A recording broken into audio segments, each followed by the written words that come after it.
Hello welcome again, this is chemistry channel love chemistry bye MJ. और आज हम बात कर रहे हैं पीरियोडिक क्लासिफिकेशन ऑफ एलिमेंट्स की। राइट, अब होते क्या है एलिमेंट्स, इसके बारे में हम जानते हैं कि जो केमिस्ट्री होती है वो ब्रांच है एक ऐसी साइंस की जिसमें हम डील करते हैं मैटर के बारे में। और मैटर क्या होता है? Anything that occupies space and mass is matter. ये सारी कहानी हमें पहले से पता है। अब मैटर का जो सबसे छोटा पार्ट केमिकल रिएक्शन में पार्टिसिपेट करता है उसे हम कहते हैं एटम। और जो एटम्स, एक जैसे एटम्स, आइडेंटिकल एटम्स अगर एक जगह कलेक्ट हो जाएं जिनके एटॉमिक नंबर सेम हो तो कहलाते हैं एलिमेंट। दुनिया में आज की तारीख में 118 एलिमेंट नोन है, लेकिन क्या ये एलिमेंट्स पहले ही दिन 118 पता चल गए थे? नहीं। As we progress, as the human civilisation progress, धीरे धीरे एलिमेंट्स को यूटिलाइज करने लगे, आइडेंटिफाई करने लगे और उनको फिर धीरे धीरे क्लासिफाई करने लगे। तो कैसे एक दिन में ये बड़ी पीरियोडिक टेबल जो हम जानते हैं मॉडर्न पीरियोडिक टेबल, वो नहीं बनी है। It involves many steps, it involves many theories, it involves many years, decades लगे इसमें, सेंचुरीज लगी यहां तक पहुंचने में। तो आज हम बात कर रहे हैं periodic classification and periodic trend of properties के बारे में। उसमें जो सबसे पहली बात हम आपसे करने जा रहे हैं, इस चैप्टर को, जो 11th क्लास का सेकंड चैप्टर है, आईआईटी नीट और 12th में इक्वली इंपॉर्टेंट चैप्टर है, इसको हम दो पार्ट में स्टडी करते हैं। फर्स्ट पार्ट जो होता है वो होता है पीरियोडिक क्लासिफिकेशन, और जो एक और पार्ट होता है वो होता है पीरियोडिक ट्रेंड। तो सबसे पहले हम बात कर रहे हैं पीरियोडिक क्लासिफिकेशन, कैसे इवॉल्व हुई कहानी एलिमेंट्स की जो आज हम जानते हैं। सबसे पहले वहीं से शुरुआत करते हैं। दरअसल जैसे जैसे ह्यूमन सिविलाइजेशन डेवलप हुई तो सबसे पहले पता चला कि जो एलिमेंट्स हैं उन्हें ब्रॉडली क्लासिफाई इनिशियल लेवल पे किया गया मेटल्स एंड नॉन मेटल्स में। ऐसे वाले एलिमेंट जो टकराने पे सोनोरेसिटी दिखा रहे थे, जो बहुत ज्यादा चमक दिखा रहे थे, इलेक्ट्रिकली गुड कंडक्टर दिखा रहे थे, उन्हें मेटल कहा गया and rest of the elements को नॉन मेटल कहा गया। तो जो फर्स्ट क्लासिफिकेशन वाकई में एलिमेंट्स का था वो मेटल और नॉन मेटल में था। इसके बाद धीरे धीरे इवॉल्व हुई कहानियां, जो डॉबे-राइनर से शुरू हुई, जो फिर न्यूलैंड तक पहुंची, फिर मेंडलीव की बात करी, फिर लॉवेमेयर कर्व्स की बात करी। इनको सीक्वेंशियली हम देखते हैं। पीरियोडिक क्लासिफिकेशन ऑफ एलिमेंट्स, जो एलिमेंट्स हैं हमारे पास वो किस तरह से क्लासिफाई हुए, वो ऐसा नहीं कि एक दिन में क्लासिफाई हो गए। उनके क्लासिफिकेशन की नीड को समझना पड़ा और फिर नीड के अकॉर्डिंग, रिक्वायरमेंट के अकॉर्डिंग एडजस्टमेंट हुए और अलग अलग कंसेप्ट अलग अलग एरा में प्रपोज किए गए। उनमें से जो सबसे इंपॉर्टेंट कारण था उनको क्लासिफाई करने का, that is the periodic classification help us to understand the systematic study of various elements found in nature, without which it would have been impossible for us to study all the elements। और ये भी नहीं कर पाते कि आज जो 118 elements हमें नोन है, तो हो सकता है बहुत सारे एलिमेंट्स ऐसे होते जो हम जानकारी नहीं कर पाते अगर एलिमेंट्स क्लासिफाई नहीं होते। So classifying the elements into various groups and periods, a comparative study of elements and their compounds can be done। It also help us to analyze the periodic trend in various properties, जैसे atomic size, ionisation potential, electronegativity, electron gaining enthalpy, affinity etcetera. ये इसलिए जरूरी था इनको classify करना। जब classify नहीं थे तब भी, जब सिविलाइजेशन ग्रो हो रहा था उस समय भी बहुत ज्यादा नहीं पता था चीजों का, फिर भी जो ह्यूमन बींग्स थे उन्हें पता चल चुका था कि कुछ मेटल या धातु, जिन्हें वो बोलते थे अधातु या नॉन मेटल्स जैसी कोई चीज है, और they can differentiate between them. तो उन्हें ऐसा लगता था जो तत्व हैं, एलिमेंट्स हैं, वो शायद दो ही तरह के हैं, दो तरह से क्लासिफाई कर सकते हैं। One is metal and other is जो मेटल नहीं है, नॉन मेटल्स। इस तरह से क्लासिफिकेशन हुआ। लेकिन फिर धीरे धीरे कंसेप्ट आगे बढ़ता है और एक अंकल आते हैं जिनका नाम है प्राउड्स, जिन्होंने सबसे पहले सोचा कि एलिमेंट्स हैं क्या और बने कैसे होंगे। तो अकॉर्डिंग टू प्राउड्स, जो उन्होंने कहा कि जितने भी एलिमेंट्स हैं वो सब के सब किससे मिलकर बने हुए हैं, वो हाइड्रोजन से मिलकर बने हुए हैं। जैसे कार्बन अगर है तो उसमें 12 हाइड्रोजन होने चाहिए, ऐसा प्राउड सोचते हैं। लेकिन ये तो कॉमन सेंस की बात थी कि ऐसा हो ही नहीं सकता था, एक बहुत वेग आइडिया था। Actually it is not classification, rather it is just imagination. Her element को हाइड्रोजन से बना हुआ नहीं प्रूव कर सकते थे। दूसरा, बहुत सारे ऐसे एलिमेंट्स भी हैं जिनके एटॉमिक मास या वेट जो फ्रैक्शन में आ रहे हैं, अगर फ्रैक्शन में आ रहे हैं तो फिर हाइड्रोजन कोई आधा या 1.5 या 1.25 हाइड्रोजन इन्वॉल्व होना is not possible in that case. तो प्राउड्स का हाइपोथेसिस बिल्कुल नेग्लेक्ट कर दिया गया, उसका बिल्कुल भी यूटिलाइजेशन नहीं हुआ। सबसे पहले जिस व्यक्ति ने इसको क्लासिफिकेशन को ध्यान दिया, दैट वाज डॉबे-राइनर। डॉबे-राइनर ने सबसे पहले एलिमेंट्स को क्लासिफाई करने की कोशिश की। उन्होंने तीन तीन एलिमेंट्स के सेट बनाए जिनकी प्रॉपर्टीज काफी सिमिलर थी, और उन एलिमेंट्स के उनको increasing order of their atomic wait में ही उन्होंने अरेंज किया। इस तरह से टोटल 7 सेट्स उन्होंने प्रपोज किए, जिनकी क्वालिटी ये थी कि पहली बात first second third atomic weight के इंक्रीजिंग ऑर्डर में अरेंज कर रहे थे आप। दूसरी बात, जो फर्स्ट और थर्ड का एटॉमिक वेट होता है उसका अगर एवरेज ले लिया जाए, जैसे फर्स्ट एग्जांपल यहां दिख रहा है 7 + 39 = 46, और दो एलिमेंट्स का एवरेज ले अपॉन 2, तो वो सेकंड के बराबर ही आएगा अप्रॉक्सीमेटली। कुछ और एग्जांपल्स भी दिख रहे हैं, कैल्शियम स्ट्रोंशियम बेरियम का हो, सल्फर सिलिनियम टेलुरियम का हो, क्लोरीन ब्रोमीन आयोडीन का हो। इन सभी एग्जांपल्स में वी कैन सी कि ऑलमोस्ट सेकंड वाले का एवरेज के बराबर आ रहा है। फर्स्ट और थर्ड का एटॉमिक मास का वेट का एवरेज सेकंड के बराबर आ रहा है लगभग। कुछ और एग्जांपल्स भी थे इसमें, potassium, rubidium, caesium, phosphorus, arsenic, antimony, hydrogen, fluorine, chlorine, scandium, yttrium, lanthanum, कुछ और एग्जांपल्स भी थे। और ये जो एवरेज ऑफ एटॉमिक मास का वेट का जो रूल है, ये बहुत सारी जगह पर एप्लीकेबल नहीं भी हुआ। जैसे एक एग्जांपल है फास्फोरस, आर्सेनिक, एंटीमनी, इसके लिए ये एवरेज का फंडा नहीं चल पाया। इसलिए इस कंसेप्ट को अच्छे से कह सकते हैं कि ठीक है, एक फर्स्ट अटेम्प्ट था एटॉमिक वेट को अरेंज करने की बात सोचना, लेकिन सारे एलिमेंट्स को उस समय पर अरेंज नहीं कर सकते थे। ये इसका ड्रॉबैक है या लिमिटेशन है।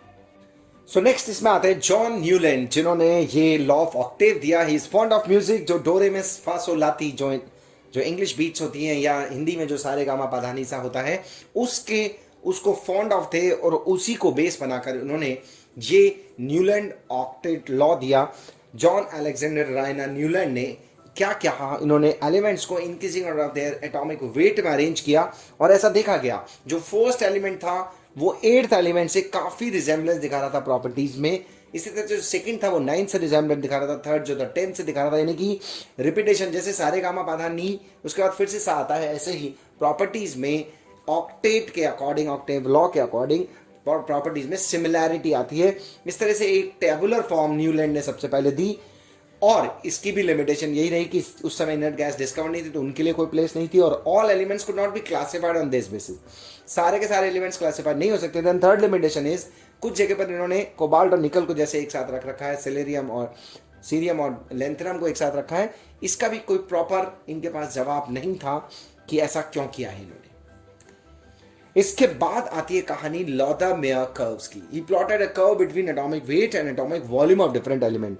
यहां से ये जरूर याद रखना है, लॉदा-मेयर कर्व काहे के बीच में ऑब्टेन किए गए थे? They were obtain on the basis of atomic volume और एटॉमिक मास को कर्व की फॉर्मेट में ऑब्टेन किए गए थे, और इनकी कुछ क्वालिटीज देखने को मिली। कौन कौन सी क्वालिटीज थी?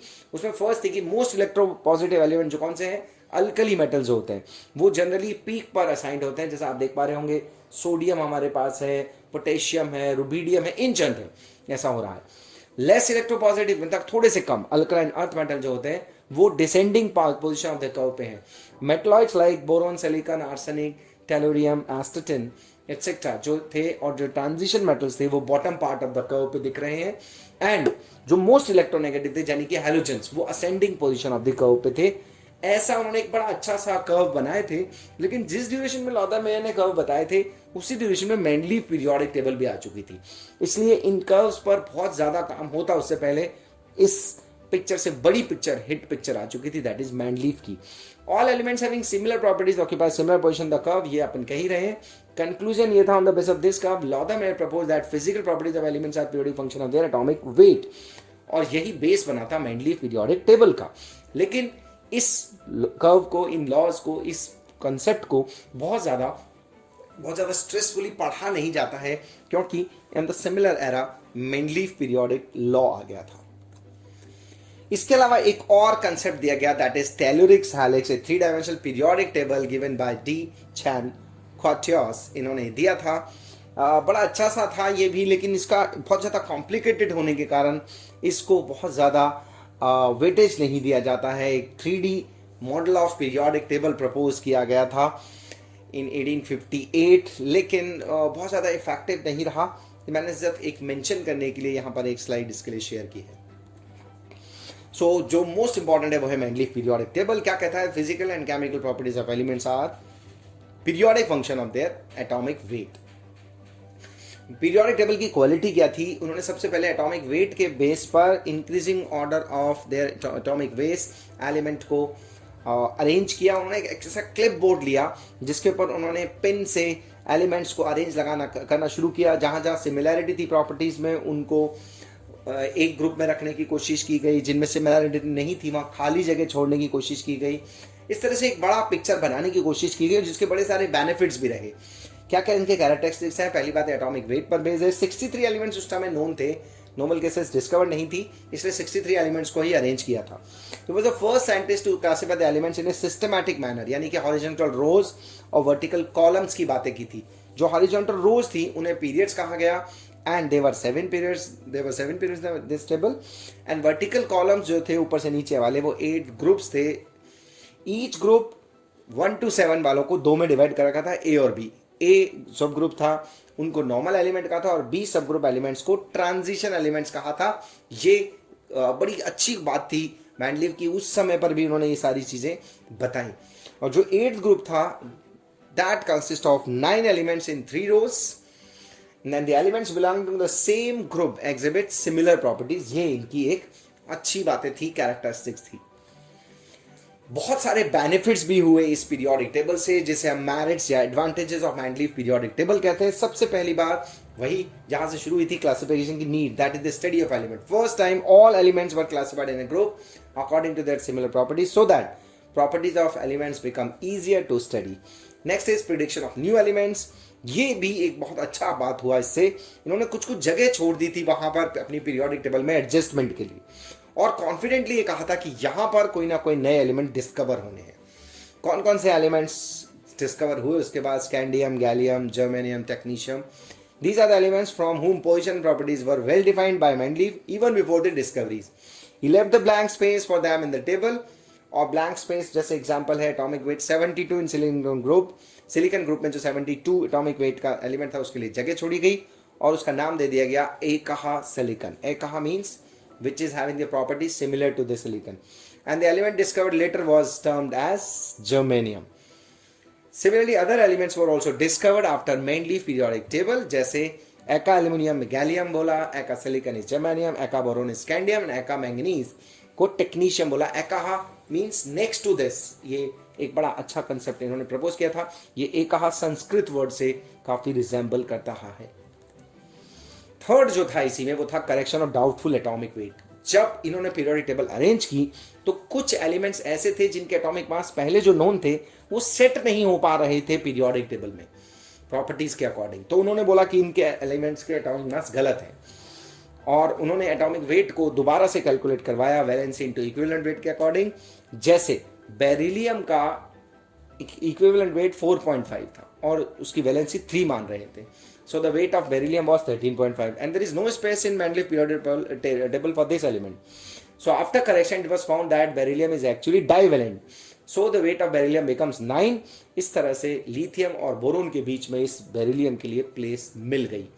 Correction was done in the atomic weight of uranium, beryllium, indium, gold and platinum. कितना आश्चर्य की बात है, पीरियोडिक टेबल से इतने सारे एलिमेंट्स के एटॉमिक वेट सही करने पड़े क्योंकि वो कॉन्फिडेंस था मेंडलीव का जिसने ये करवाया। पर इस टेबल की कुछ लिमिटेशंस भी रही। अच्छी बात एक और भी थी, अगर आप पीरियोडिक टेबल देख रहे थे कि आप ऑक्साइड्स के फॉर्मूला प्रेडिक्ट कर पा रहे थे, हाइड्राइड्स के फॉर्मूला प्रेडिक्ट कर रहे थे।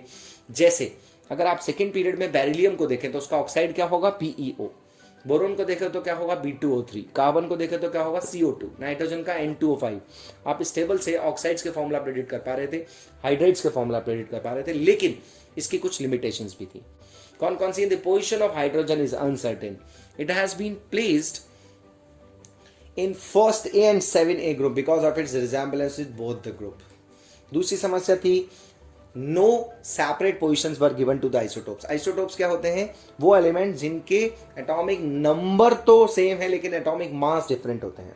अब एटॉमिक मास डिफरेंट है तो उनको एटॉमिक मास से रिलेटेड टेबल में अलग अलग पोजीशन आनी चाहिए, देनी चाहिए, उन्होंने नहीं दी।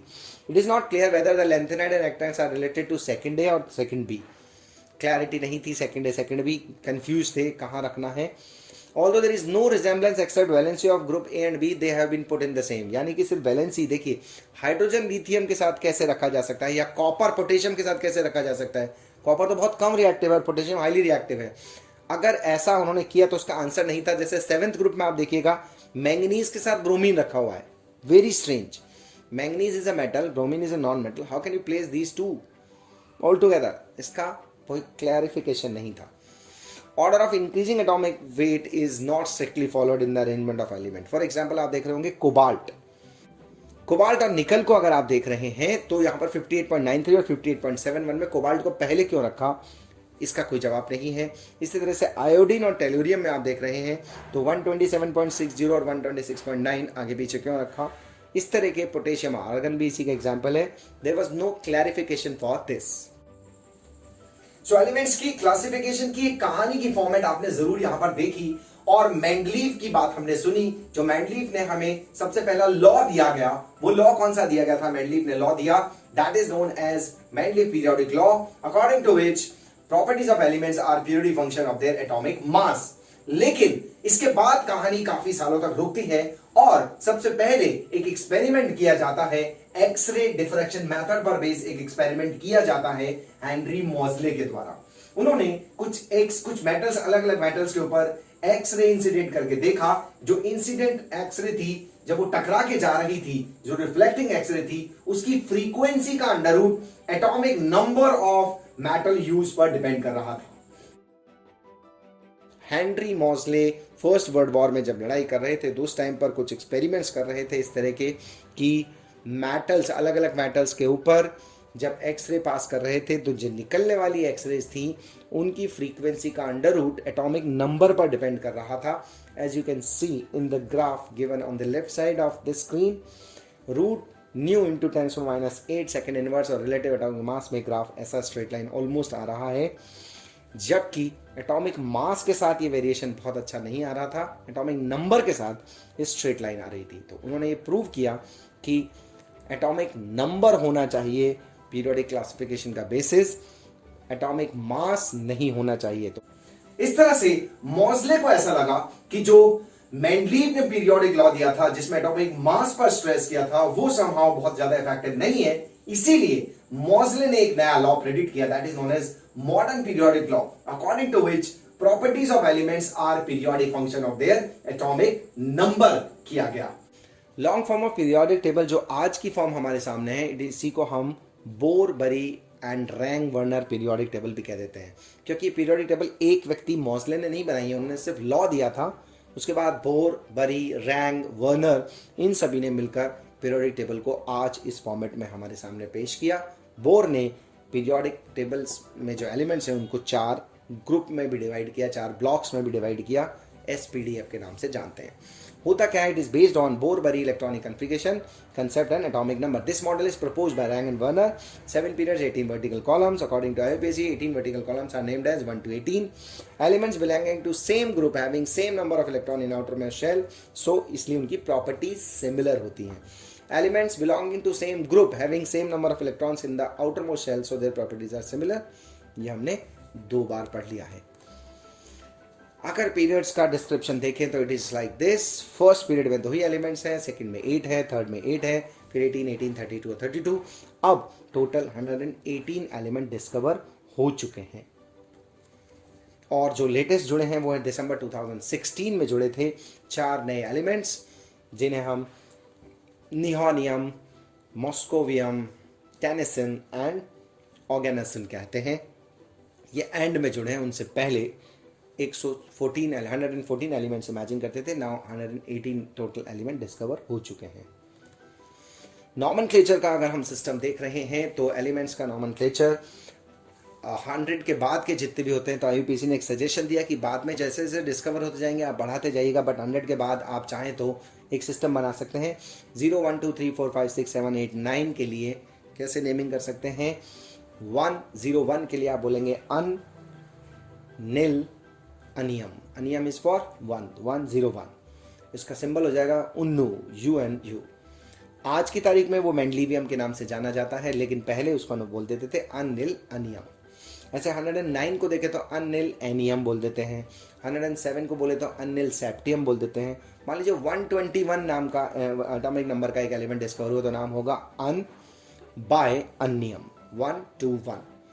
इस तरह से ये एलिमेंट्स की नेमिंग होती है लेकिन जैसे ही कोई एलिमेंट कंफर्म हो जाता है तो धीरे धीरे आईयूपीएसी उसका नाम को फाइनलाइज कर देती है on the base of scientist, in the mark of respect of scientist और on the base of some place और सम अदर कोरिलेटेड फैक्टर्स।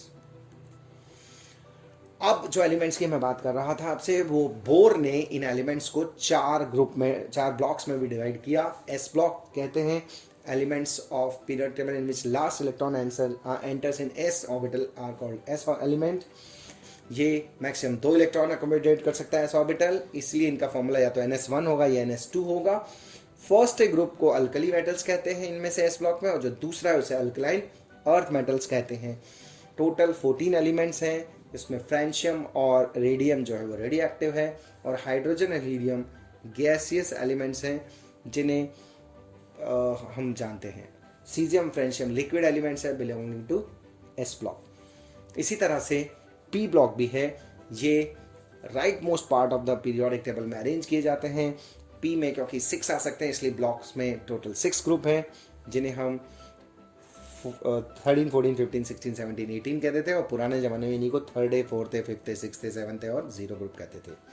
इनका जनरल इलेक्ट्रॉनिक कन्फिगरेशन होता है NS2 NP1 to 6, और ज़्यादातर जो इसमें हैं वो मेटल नॉन मेटल्स यहाँ पर ही हैं। टोटल 30 एलिमेंट्स हैं including helium, excluding helium. There are 9 gases element, neon, argon, krypton, xenon, radon, fluorine, chlorine, oxygen, nitrogen, और गैलियम और ब्रोमीन लिक्विड्स भी हैं। इस तरह से इसमें मेटलॉइड्स भी इंक्लूड हैं, मेटल्स भी हैं और नॉन मेटल्स भी हैं। डी ब्लॉक को हम ट्रांजिशन एलिमेंट्स भी कह देते हैं क्योंकि ज़्यादातर ये कलरफुल होते हैं, और डी ट्रांजिशन जैसा एक कंसेप्ट आगे चल के हम पढ़ेंगे वो होता है। ये सारे के सारे एलिमेंट जो हैं वो मेटल्स हैं, और सिर्फ मरकर ही इनमें से ऐसा है जो लिक्विड होता है, बाकी रेस्ट ऑफ देम क्योंकि मेटल है तो सॉलिड होगा। एफ ब्लॉक को हम इनर ट्रांजिशन एलिमेंट्स भी कह देते हैं या एफ ब्लॉक भी कह देते हैं। ये 2 सीरीज है हमारे पास, 14 और 14 एलिमेंट्स की 2 सीरीज है। जो फर्स्ट सीरीज है उसको बोल देते हैं हम लेंथेनॉइड एलिमेंट्स, और दूसरे को बोल देते हैं एक्टेनॉइड एलिमेंट्स। 28 एलिमेंट्स इसमें कॉन्स्टिट्यूट है। ऑल द एक्टेनॉइड्स एलिमेंट जितने भी हैं दुनिया में रेडियो एक्टिव हैं, और एटॉमिक नंबर 90 के बाद वाले, 92 के बाद वाले, यूरेनियम के बाद वाले सब के सब रेडियो एक्टिव हैं, जिन्हें हम ट्रांस यूरेनिक एलिमेंट्स भी कह देते हैं। इनका जनरल इलेक्ट्रॉनिक कन्फिगरेशन होता है N-2 S2 P6 D10 और F1 to 14। ये इनका जनरल इलेक्ट्रॉनिक कन्फिगरेशन होता है, जहाँ N 6 और 7 हो सकता है। 4F और 5F सीरीज कहलाती है। एलिमेंट्स को हम और अगर क्लासिफाई करना चाहें तो हम कह सकते हैं इनर्ट गैसेस भी होती हैं। रिप्रेजेंटेटिव एलिमेंट्स या S और P मिलकर कहलाते हैं रिप्रेजेंटेटिव और नॉर्मल एलिमेंट्स। ट्रांजिशन एलिमेंट जैसा मैं बोल रहा हूँ डी ब्लॉक को कहते हैं, और जो एफ ब्लॉक इनर ऑर्बिटल्स कहलाते हैं, इनर ट्रांजिशन एलिमेंट्स कहलाते हैं, जिनमें लेंथेनॉइड और एक्टिनॉइड शामिल है।